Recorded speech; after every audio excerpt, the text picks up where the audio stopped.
Esta semana se estrena el documental que narra la dura censura que vivió la periodista Carmen Aristegui por parte de MBS Radio. Pues Silencio Radio fue una película que surgió en 2015, cuando de repente la voz de Carmen desapareció de la radio.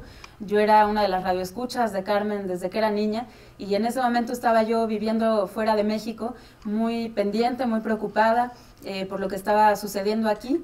El PRI había vuelto al poder con Enrique Peña Nieto, estaban asesinando a periodistas, como lo mencionas, a activistas, los 43 estudiantes de Ayotzinapa acababan de desaparecer, y de repente que esa voz desapareciera, pues a mí me llenó de rabia, de preocupación, de que algo más grave pudiera suceder.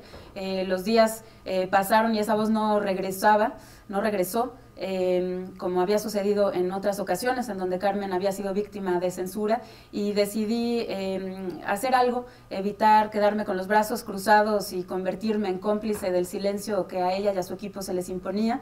Me acerqué a una casa productora, solicité el apoyo para levantar un documental, y fue así como llegué a México a conocerla, a buscarla, solicitar su anuencia para filmar el documental, que finalmente pues narra la historia de la batalla que decidieron dar resistiendo a la censura, una historia que se trazó a lo largo de 3 años, entre 2015 y 2018.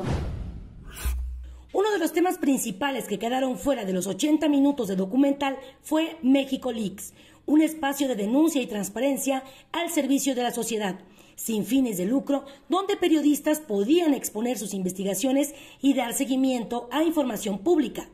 Carmen Aristegui decidió meter el trabajo de su equipo a esta plataforma, y MBS la acusó de abuso de confianza.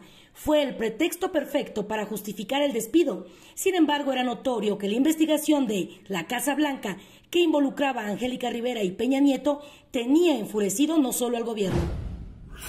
No es que no fuera relevante meternos a detallar las razones de la censura.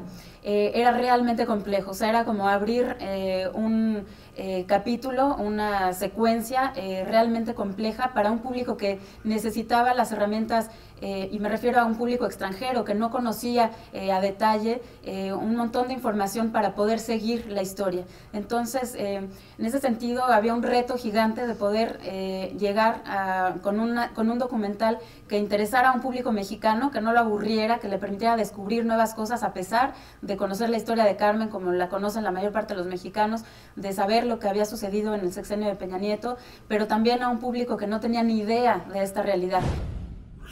La joven documentalista considera que en nuestro país nos hemos vuelto indiferentes a las muertes de periodistas, a la censura y a nuestro derecho a estar informados. Y aunque este trabajo se grabó durante el gobierno del PRI, las muertes de comunicadores y activistas continúan durante este sexenio.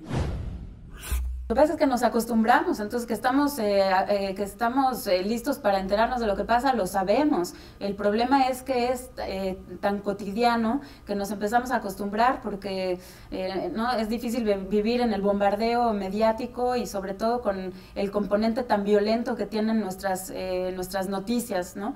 Entonces eso es lo que es preocupante, y quizás yo no hubiera hecho esta película si no me hubiera ido de México, porque a uno se le hace la piel dura, se le hace a uno un callo, y ese callo de poca sensibilidad es lo que después es fatal para lograr salir. Esa costumbre y aquí no pasa nada porque nos acostumbramos a vivir así, porque nos acostumbramos a nuestra cultura de corrupción que yo menciono en algún momento a través de la voz en off de la película. Es lo que me parece más peligroso, que se vuelva un pan nuestro de cada día y entonces ya nos parezca normal. Efectivamente, los números nos hablan de que las cosas no han cambiado, y en ese sentido el ataque a los periodistas pues sigue siendo igual o peor, ¿no?, que en otros sexenios. 10 periodistas asesinados en 2021, México el segundo país del mundo después de Afganistán para el ejercicio periodístico. Entonces, bueno, no bastaba con cambiar